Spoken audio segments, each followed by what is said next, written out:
Welcome back. स्वागत है आप सभी का आपके अपने यूट्यूब चैनल बॉटनी लेक्चर में।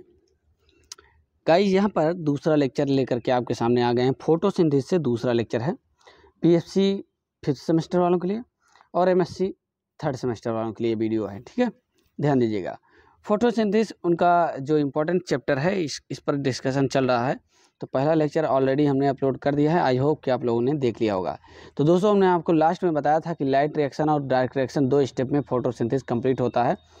उस पर एक बार फिर से हम नज़र डालते हैं। यहाँ पर लाइट रिएक्शन में जो होगा प्रोसेस क्या क्या आपको पढ़ना है वो एक बार फिर से आउटलाइन आप देख लीजिए, उसके बाद हम डिस्कस करते हैं आगे के टॉपिक पे।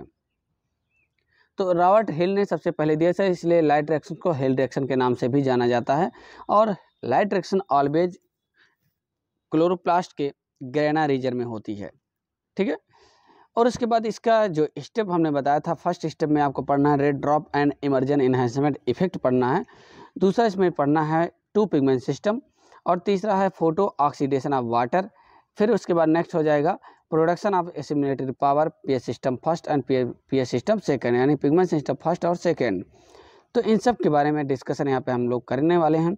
उसके बाद है non cyclic electron transport chain and non cyclic photophosphorylation. Then सबसे आखिरी में आपको पढ़ना है cyclic electron transport chain and cyclic photophosphorylation. ये इतने टॉपिक पे आप लोगों को पढ़ना है लाइट रिएक्शन में। मतलब लाइट रिएक्शन में आपको ये सभी टॉपिक्स पढ़ने हैं। Red drop, Emerson enhancement, two pigment system, photo oxidation, production में एसिमुलेटरी पावर, जिसके अंतर्गत non cyclic and cyclic electron transport chain आपको पढ़ने हैं। तो चलिए स्टार्ट करते हैं लाइट रिएक्शन और हिल रिएक्शन। लाइट रिएक्शन या हिल रिएक्शन में सबसे पहला हो जाएगा red drop immersion enhancement effect, यानी रेड ड्रॉप इफेक्ट, और दूसरा हो जाएगा इमर्जन एनहांसमेंट इफेक्ट। ये दोनों पे हम लोग यहाँ पर डिस्कस करने वाले हैं। सबसे पहले यहाँ पर रेड ड्रॉप की बात करेंगे। तो रेड ड्रॉप इमर्जन पे डिस्कशन करने से पहले आपको यहाँ पर एक ये लिस्ट मैं आपको दिखा दे रहा हूँ, ये स्पेक्ट्रम की लिस्ट है। तो दोस्तों सबसे पहले आपको बता दें स्पेक्ट्रम यानी सूर्य से आने वाली जो किरणें होती हैं, कौन कौन सी किरण सूर्य से निकलती हैं और यहाँ तक आती हैं, जिनमें से कुछ ऐसी किरणें हैं जो रिफ्लेक्ट हो जाती हैं वायुमंडल से ही। तो इनमें से सबसे पहले आप किरणों के नाम यानी रेज के नाम देख लीजिए। सबसे पहले होती है गामा रेज, उसके बाद होती है एक्स रेज, देन उसके बाद अल्ट्रावायलेट रेज, ठीक है, और इंफ्रारेड। उसके बीच में इंफ्रारेड और अल्ट्रावायलेट के बीच में होती है विजुअल रेज। दोस्तों विजुअल रेज की अगर बात करें तो यहाँ पर 7 कलर इसमें पाए जाते हैं। पहला यहाँ पर दिया गया है वायलेट, दूसरा दिया है ब्लू कलर, तीसरा दिया है सियान, तीसरा चौथा हो गया है ग्रीन, और 5वें नंबर पे येलो, 6वें नंबर पे ऑरेंज, और 7वें नंबर पे दिया गया है रेड। उसके बाद ये जो पोर्शन दिया है, नंबर्स जो दिखाई दे रहे हैं, ये सब वेवलेंथ हैं। मतलब पहले जो इनकी वेवलेंथ कितनी होती है, वायलेट जो होती है उसका 380 वेवलेंथ होती है, नैनोमीटर में दिया गया है। उसके बाद जो ब्लू कलर की होती है उसकी 430 होती है वेवलेंथ, ठीक है। उसके बाद है साइन का 500 लगभग वेवलेंथ होती है नैनोमीटर में। और इसी तरीके से सभी जो कलर हैं, सातों कलर, सातों रंग जो हैं, उन सबके यहाँ पर वेवलेंथ दिए गए हैं। सिंपल सी बात है। अब आपको इसमें समझना क्या है, ये आप ध्यान से देखिएगा। जो प्रकाश संश्लेषण की प्रोसेस है यानी फोटोसिंथेसिस की प्रोसेस, उसमें प्लांट क्या करता है, कौन कौन सी लाइट एब्जॉर्ब करता है, उस पर हम यहाँ पर बात कर रहे हैं। पहले आप ये समझ लेंगे, उसके बाद ही आप रेड ड्रॉप और इमर्जन एनहांसमेंट समझ पाएंगे। उसके बाद पूरा का पूरा फोटोसिंथेसिस इसी पे डिपेंड कर रहा है, ठीक है। तो सबसे ज़्यादा यहाँ बात करेंगे कौन सी लाइट को प्लांट एब्जॉर्ब करता है। तो पहले ये सिंपल लैंग्वेज में आप जान लीजिए कि जो विजिबल रेज की जितनी भी लाइट है उन सब को प्लांट एब्जॉर्ब करता है, सिंपल, ठीक। और ज़्यादा मात्रा में कौन सा एब्जॉर्ब करता है, उसके लिए एक एक्सपेरिमेंट किया गया। एक्सपेरिमेंट क्या है, यहाँ पर पहले स्पायरोगायरा पर देखा गया, फिर उसके बाद क्लोरेला नामक जो एल्गा होता है उस पर देखा गया। हालांकि ये दोनों एल्गा हैं, स्पायरोगायरा और क्लोरेला। तो स्पायरोगायरा पर देखा गया इस तरीके से, आप देख सकते हैं प्रिज्म से होकर के जब लाइट को ट्रांसफ़र किया गया, सनलाइट को प्रिज्म से जब ट्रांसफ़र किया गया तो उसमें से 7 कलर दिखाई देते हैं। ये आपने पहले से भी पढ़ा होगा, इंटर वगैरह में भी आपको पढ़ाया गया होगा। तो 7 रंग जो दिखाई देते हैं वो विजिबल रेज होती हैं। वो सातों रंग कौन कौन से हैं, यहाँ पर हमने आपको साइड में इधर दिखा दिया है। अब इसको अच्छे से नोट कर लीजिएगा अपनी नोट्स बुक में। अब ये 7 कलर में से सबसे ज़्यादा जो लाइट एब्जॉर्ब हो रही थी वो रेड कलर की लाइट एब्जॉर्ब हो रही थी। स्पायरोगायरा की सेल में देखा गया, तो भी इस सेम यही कंडीशन देखने को मिलती है। उसके बाद इसी एक्सपेरिमेंट को दोबारा फिर से इमर्जन नामक साइंटिस्ट ने फिर से इसी को क्लोरेला नामक एल्गा पर देखा। ये लिखा हुआ है क्लोरेला। जब इस एल्गा पर देखा गया तो उसकी जो वेवलेंथ है वो लगभग 600 से एबव की थी। आप देख सकते हैं ये 600 एबव, यानी इस पॉइंट पर देखिए 650 टू 750 के बीच में, इस बीच की जो लाइट है क्लोरेला में एब्जॉर्ब हो रही थी, और इस बीच की जो लाइट है वो रेड कलर की थी। ठीक है, जो क्लोरेला एल्गा होता है दोस्तों, वो मोनोक्रोमेटिक लाइट को एब्जॉर्ब करता है, मतलब किसी एक ही प्रकार की लाइट को एब्जॉर्ब करेगा, सिंपल। इसीलिए इन्होंने अपने एक्सपेरिमेंट में क्लोरेला नामक एल्गा को यूज किया, ताकि ये देखा जा सके कि आखिर वो कौन सी लाइट को एब्जॉर्ब कर रहा है, क्योंकि एक ही टाइप की लाइट को एब्जॉर्ब करता है वो। ठीक है, सिंपल। क्योंकि रेड लाइट को ही एब्जॉर्ब कर रहा था, इसलिए इसको रेड ड्रॉप टर्म यहाँ पर यूज किया गया है, यानी कि रेड ड्रॉप इफेक्ट। ठीक, अब इमर्जन एनहांसमेंट इफेक्ट क्या है, इन दोनों का कंपैरिजन करके मैं आपको यहाँ पे बता दे रहा हूँ, दिखा दे रहा हूँ। सबसे पहला यहाँ पर पॉइंट जो लिखा है इस पर नज़र डालते हैं। पहला पॉइंट दिया है रेड ड्रॉप क्या है। Red drop effect is a seen in the red part of the spectrum. जो स्पेक्ट्रम आपको यहाँ पर हमने दिखाया, उस स्पेक्ट्रम में रेड पार्ट का जो रीजन, यानी जो रेड लाइट है, उसको ही प्लांट एब्जॉर्ब कर रहा था। मोस्टली जो एल्गा इस्तेमाल किया गया है, यूज किया गया है, and lead to a drop in efficiency of photosynthesis. और इसी पॉइंट पर जो ग्राफ था वो डाउन हो रहा था। ठीक है, तो इससे डाउन होने की प्रोसेस ये बताती है कि रेड कलर की लाइट को ही एब्जॉर्ब कर रहा है, अदर किसी लाइट को एब्जॉर्ब नहीं कर रहा है, ज़्यादा से ज़्यादा मात्रा में रेड लाइट ही एब्जॉर्ब कर रहा है। दैट इज सिंपल है। तो इसी वजह से इसको रेड ड्रॉप इफेक्ट नाम दे दिया गया। ठीक, अब वो जो पॉइंट डाउन हो रहा है उसको इमर्जन एनहांसमेंट इफेक्ट बोला गया। और दोनों प्रोसेस को, रेड ड्रॉप इफेक्ट और इमर्जन एनहांसमेंट इफेक्ट, दोनों प्रोसेस को केवल एक ही साइंटिस्ट ने इसको बताया, इमर्जन नामक साइंटिस्ट, यहाँ पर नाम उनका लिखा हुआ है। तो रेड ड्रॉप में सेकेंड पॉइंट पे आइए डिस्कस करते हैं। Robert Emerson while determine the quantum yield of photosynthesis. Quantum means होता है फोटॉन्स, यानी लाइट, कितनी मात्रा में लाइट को एब्जॉर्व कर रहा है प्लांट, वो इसको इसमें डिसिग्नेट करता है। Means determine the quantum yield of photosynthesis in chlorella. Chlorella जो एल्गा है वो कितनी मात्रा में लाइट को एब्जॉर्व कर रहा है, उसको यहाँ पर डिटरमाइन किया जा रहा है। Because chlorella only used monochromatic light. ठीक है, इसलिए सिर्फ मोनोक्रोमेटिक लाइट एब्जॉर्व कर रहा है। यहाँ पर ये डाउन हो रहा है डायरेक्टली, जो ग्राफ है वो सीधा इसी पॉइंट पर वेवलेंथ, इसी वेवलेंथ पे, यानी 680 टू 700 नैनोमीटर जो लाइट वेवलेंथ है उसी पर डाउन हो जा रहा था। आगे light of different wavelength absorb a sharp decrease in quantum yield at wavelength greater than 680 milli micron या नैनोमीटर्स। इसी पर क्या हो रहा था, डिफरेंट की जो वेवलेंथ लाइट आ रही थी उस पर केवल 680 माइक्रोन मीटर पर या फिर नैनोमीटर पर ही डिक्रीज कर जा रहा था, जो ग्राफ था वो डाउन हो जा रहा था, इसीलिए इसको रेड ड्रॉप इफेक्ट बोला गया। नेक्स्ट पॉइंट में देखिएगा, this decrease in quantum yield took place in the red part of the spectrum. Red part पर हो रहा था, इसलिए रेड ड्रॉप बोला गया। Due to this reason this phenomena was called red drop. इसी रीजन की वजह से इसको रेड ड्रॉप नाम दिया गया। The number of oxygen molecule release. अब नंबर ऑफ ऑक्सीजन कितनी मात्रा में रिलीज होगा, ठीक है, ये डिपेंड करता है पर लाइट क्वांटा एब्जॉर्ब, कितनी मात्रा में लाइट एब्जॉर्ब हो रहा है उस पर डिपेंड करता है कि लाइट ऑक्सीजन कितना रिलीज होगा। ठीक है, तो दोस्तों ये हो गई रेड ड्रॉप की बात। अब इमर्जन इन्हेंसमेंट इफेक्ट देख लीजिए। सिर्फ दोनों प्रोसेस एक ही डायग्राम में, एक ही फिगर में आपको मैं बता दे रहा हूँ। यहाँ पर देखिएगा, दो तरीके से हमने डायग्राम रखा है। आप आई होप कि आपको अच्छा लगेगा, समझने में आसान होगा, इसलिए हमने दो तरीके से यहाँ पर डायग्राम रखा है। दोनों ग्राफ को ध्यान से समझिएगा। The rate of photosynthesis, photosynthesis की रेट जो है, दर जो है, उस पर डिपेंड करेगा। When red and far red light are given together is greater than the sum of the rate when they are given apart. कहाँ पर समान हो रहा है? दर, यानी फोटोसिंथेसिस की जो प्रोसेस है उसकी दर या रेट कितनी मात्रा में कहाँ पर समान हो रहा है, इक्वल हो रहा है, और कहाँ पर वो डिक्रीज हो जा रहा है। जिस पॉइंट पर डिक्रीज हो रहा है गाइज, उस पॉइंट को बोलते हैं इमर्जन एनहांसमेंट इफेक्ट। इमर्जन ने दिया था इसलिए इसको इन्होंने अपने ही नाम पर रख दिया नाम, ठीक है। और रेड लाइट पर हो रहा था इसलिए इसको रेड ड्रॉप नाम दे दिया गया। बहुत सिंपल है। अगर इस डायग्राम को देखिए तो यहाँ पर देखिएगा ये डायरेक्टली कर्व हो जा रहा है, यहाँ पर इक्वल है, फिर यहाँ पर फिर से डाउन हुआ, डिक्रीज हुआ, फिर यहाँ पर मीन्स आप देखा जाए थोड़ा सा जो ग्रीन वाली लाइट है उसको भी एब्जॉर्ब करता है, लेकिन क्लोरेला नामक जो एल्गी है वो सिर्फ और सिर्फ रेड लाइट को ही एब्जॉर्ब कर रहा था, ठीक। इसलिए साइंटिस्ट ने ये इस टर्म को यूज किया, रेड ड्रॉप।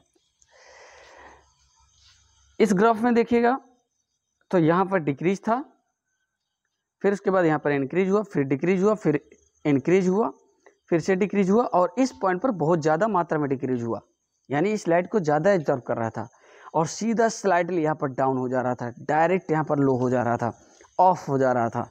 यानी कि सिंपल सी अगर बात कहें तो वेवलेंथ 600 से स्टार्टिंग कीजिए और 700 के बीच में जो वेवलेंथ है, ज़्यादा से ज़्यादा 680 जैसे ही पार होगा और 700 के बीच में मिड पे यहाँ पर रेड डार्क थी, ज़्यादा से ज़्यादा रेड कलर थी, डार्क रेड कलर था, तो यही लाइट को एब्जॉर्ब कर रहा था। इसलिए एक ग्राफ बताता है कि रेड लाइट को ज़्यादा एब्जॉर्ब कर रहा था chlorella, that is a red drop and immersion enhancement.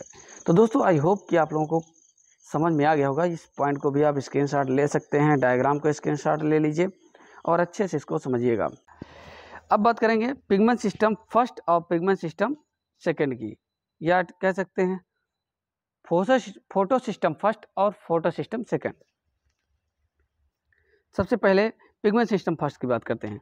तो दोस्तों pH system first is made up of about 200 to 400 chlorophyll. मतलब पिगमेंट सिस्टम फर्स्ट जो होता है उसमें मिनिमम जो क्लोरोफिल की मात्रा होती है 200 से 400 क्लोरोफिल मॉलिक्यूल्स होते हैं, 50 मॉलिक्यूल्स कैरोटीनॉइड्स होते हैं, and 1 molecules of reaction centre P 700 या क्लोरोफिल 700, टोटल ये हो जाएगा। प्लास्टोसाइनिन, साइटोक्रोम, एफ ईच, इन सब में इतने मात्रा में पाया जाता है। 2 molecules of cytochrome B 563, cytochrome B6 and 1 और 2 मॉलिक्यूल्स ऑफ फ्रेडॉक्सिन, 1 या 2 मॉलिक्यूल फ्रेडॉक्सिन मॉलिक्यूल्स का पाया जाता है। पिगमेंट सिस्टम फर्स्ट में इतनी सारी चीज़ें पाई जाती हैं। पिगमेंट सिस्टम फर्स्ट क्या है, सेकंड क्या है, जिसमें ये इतना मॉलिक्यूल्स अवेलेबल हो वो पिगमेंट सिस्टम फर्स्ट होगा। दूसरा इसका रोल क्या है, आगे देखिएगा। Usually the number of chlorophyll B molecules is less.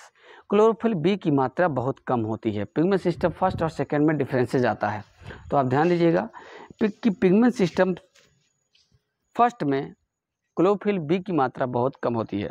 उसके बाद its reaction centre is P700। Reaction centre में जो वेवलेंथ की मात्रा होती है P700 की होती है, यानी हम कह सकते हैं क्लोरोफिल 700। उसके बाद नेक्स्ट हो जाएगा, it is located on the outer surface of the thylakoid. Thylakoid के आउटर सरफेस पर लोकेटेड होता है ये पिगमेंट सिस्टम फर्स्ट। थैलेकॉइड के आउटर सरफेस यानी मेम्ब्रेन के आउटर सरफेस पर पाया जाता है, ठीक है। इन this system molecule oxygen is not evolve. इस कंडीशन में पिगमेंट सिस्टम फर्स्ट में ऑक्सीजन इवॉल्व नहीं होता, ऑक्सीजन निकलता नहीं है। उसके बाद दूसरा रीजन हो जाएगा NADPH plus H plus is form in this system. Pigment system first के बाद एसिमिलेटरी पावर NADPH का फॉर्मेशन होता है। नेक्स्ट हो जाएगा, it participate in both cyclic and non cyclic photophosphorylation. Cyclic and non cyclic दोनों में इन्वॉल्व होता है pigment system first. Next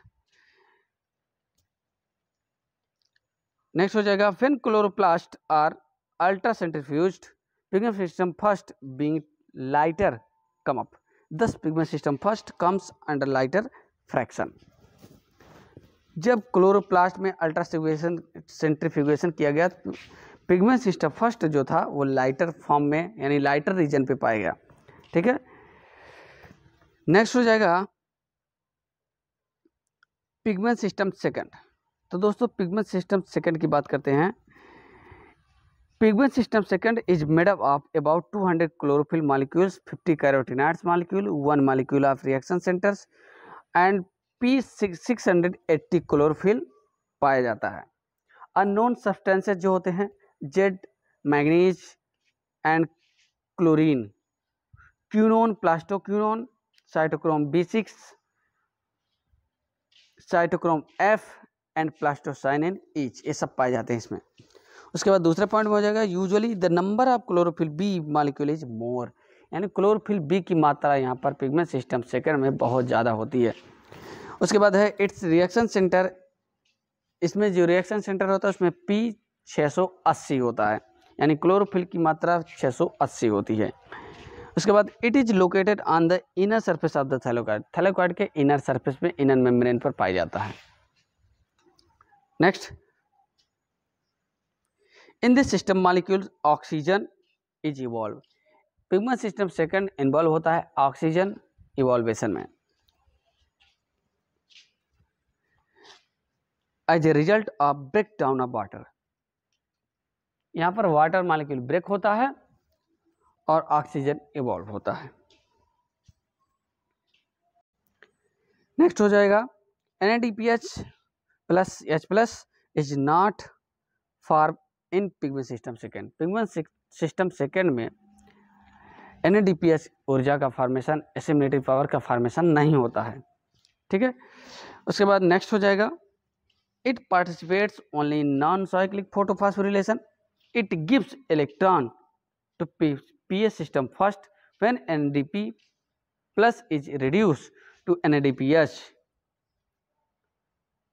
in pigment system first। ये क्या करता है, पिगमेंट सिस्टम सेकंड से जो इलेक्ट्रॉन होता है वो ट्रांसफ़र कर दिया जाता है पिगमेंट सिस्टम फर्स्ट के पास, PS सिस्टम फर्स्ट के पास, जहाँ पर NADPH रिड्यूस होता है और NADPH ऑक्सीडाइज होता है। NADP प्लस रिड्यूस होगा और NADPH ऑक्सीडाइज हो जाएगा, बन जाएगा। नेक्स्ट पॉइंट हो जाएगा on ultra centrifugation pigment system second being heavier settle down, thus pigment system second comes under heavier fraction. इस वजह से इसे हैवियर फ्रैक्शन के अंतर्गत रखा गया है, क्योंकि पिगमेंट सिस्टम फर्स्ट लाइटर था और पिगमेंट सिस्टम सेकंड हैवियर था, हैवियर रीजन में सेटल डाउन होगा। ये हो गया दो pigment system, red drop Emerson enhancement, ये कंप्लीट हो गया आपका। अब अगला है फोटो ऑक्सीडेशन, तब एक बार इसको भी समझ लीजिए। देन उसके बाद हम लोग पहुंच जाएंगे non cyclic electron transport system, जो आपके एग्जाम में ज़्यादा से ज़्यादा आपके एग्जाम में पूछा जाता है। दोस्तों वेरी शॉर्ट टाइप के क्वेश्चन में रेड ड्रॉप इमर्जन एनहेंसमेंट एक आता है और उसके बाद पिगमेंट, दोनों पिगमेंट सिस्टम में डिफरेंसेस आपके शॉर्ट टाइप क्वेश्चन में पूछा जाता है। इसके बाद जब आप non cyclic electron transport chain पढ़ेंगे तो आपके लॉन्ग में आता है क्वेश्चन। ठीक है, आइए देखते हैं फोटो ऑक्सीडेशन। फोटो ऑक्सीडेशन क्या है, वाटर मॉलिक्यूल का ब्रेकडाउनिंग की जो प्रोसेस होती है, कितने इलेक्ट्रॉन, कितने फोटॉन्स, कितने ऑक्सीजन मॉलिक्यूल इवॉल्व हो रहे हैं, ये जो पूरा का पूरा जो समीकरण है, रिएक्शन है, इसी को बोलेंगे फोटो ऑक्सीडेशन। कैसे फोटो ऑक्सीडेशन होगा, किसने दिया है, आइए उस पर हम लोग थोड़ा चर्चा करते हैं। वॉन नील 1941 में consider that first photo chemical reaction in photosynthesis is the photo oxidation of water and evolution of molecules oxygen, मतलब ऑक्सीजन की कितनी मात्रा में इवॉल्वेशन होता है और किस तरीके से ब्रेकडाउन होता है वाटर मॉलिक्यूल का, इसका सबसे पहला जो रिएक्शन है वॉन नील नामक साइंटिस्ट ने दिया है। It is mainly associated with pigment system second, यहाँ पर सेकंड कर लीजिएगा, pigment system second. The light reaction start when the light means photons fall on pigment molecules, जब पिगमेंट मॉलिक्यूल्स पर लाइट पड़ती है तब क्या होता है, pigment system second the light energy is first harvested by antenna, सबसे पहले उसको हार्वेस्ट करता है एंटीना। ठीक है, antenna complex of pigment system second and then transfer to its reaction centre, और उसके बाद इसको ट्रांसफ़र कर देता है रिएक्शन सेंटर पर, जहाँ पर P 680 होगा या क्लोरोफिल A 680 का होगा, 80 वेवलेंथ हो जाएगा इसका, 680 वेवलेंथ का। ठीक, अब कैसे ब्रेक होता है यहाँ पर देखिएगा। वाटर मालिक्यूल सबसे पहले जो वान नील ने दिया था उसकी बात कर रहे हैं। एक वाटर मालिक्यूल यहाँ पर ब्रेक डाउन होता है with the help of chlorophyll और लाइट, दोनों की हेल्प से H और OH में निकल जाता है। उसके बाद H को उन्होंने देखा तो H प्लस आयन में ब्रेक अलग हो गया और इलेक्ट्रॉन यहाँ से निकल गया। फिर इलेक्ट्रॉन को प्लस ज्वाइन कर दिया गया OH के साथ, तो यहाँ पर OH ऋण आयन बन जाता है। ठीक, इसी रिएक्शन को बाद में फिर से पब्लिश किया गया 4H2O मॉलिक्यूल्स को, यानी 4 वाटर मॉलिक्यूल को ब्रेक डाउन किया गया तो एक ऑक्सीजन मॉलिक्यूल निकलता है। कैसे? OH ऋण आयन और 4H प्लस आयन में कन्वर्ट हो गया। उसके बाद 4H ऋण आयन जो था वो 2H2O वाटर मॉलिक्यूल बना रहा था, एक ऑक्सीजन मॉलिक्यूल, और 4 इलेक्ट्रॉन यहाँ से निकल रहे थे। ठीक है, उसके बाद 12 NADPH एनर्जी बनाने के लिए, स्टिमुलेटरी पावर, क्योंकि कार्बन फिक्स करने के लिए 6 मॉलिक्यूल और कार्बन डाइऑक्साइड फिक्स करने के लिए एक स्टार्च बनाने के लिए 12 NADPH की ज़रूरत पड़ती है, और 12 NADPH बनाने के लिए कितना वाटर मॉलिक्यूल ब्रेक होगा वो कंप्लीट इस रिएक्शन में दिखाया गया है। तो यहाँ पर 24 वाटर मॉलिक्यूल ब्रेक डाउन किया गया है इस रिएक्शन में दिखाया गया, जिसमें से 24 OH ऋण आयन एंड 24 हाइड्रोजन आयन निकलेंगे दोनों। एंड 24 OH ऋण आयन जब यहाँ पर फिर से ब्रेक होगा तो 12 H2O molecule and 6 oxygen molecules यहाँ पर रिलीज होंगे और 24 इलेक्ट्रॉन्स भी यहाँ पर निकलेगा। उसके बाद 12 NADP plus 24 H plus ion and 24 electrons जब मिक्स होंगे, यहाँ पर ज्वाइंट होंगे एक दूसरे से, तो यहाँ पर रिएक्शन में 12 NADPH एनर्जी यहाँ पर बन जाएगी। ठीक है, प्लस हाइड्रोजन आयन, तो इस तरीके से एक स्टिमुलेटरी पावर तैयार हो जाएगा।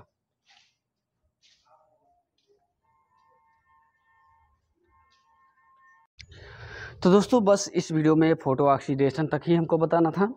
इस वीडियो में आप लोगों को कैसा लगा, समझ में आया या नहीं आया, इसके बारे में आप लोग कमेंट करके बताइएगा। और photo oxidation two pigment system, इस बारे में पूरा कंप्लीट हमने आपको पूरा समझा दिया है। कैसा लगा वीडियो एक बार ज़रूर कमेंट कीजिएगा और सबके पास शेयर कर दीजिए। पहली बार जुड़ रहे हैं तो चैनल को सब्सक्राइब कर लीजिएगा, एक बार बेल आइकन जरूर दबा लीजिएगा।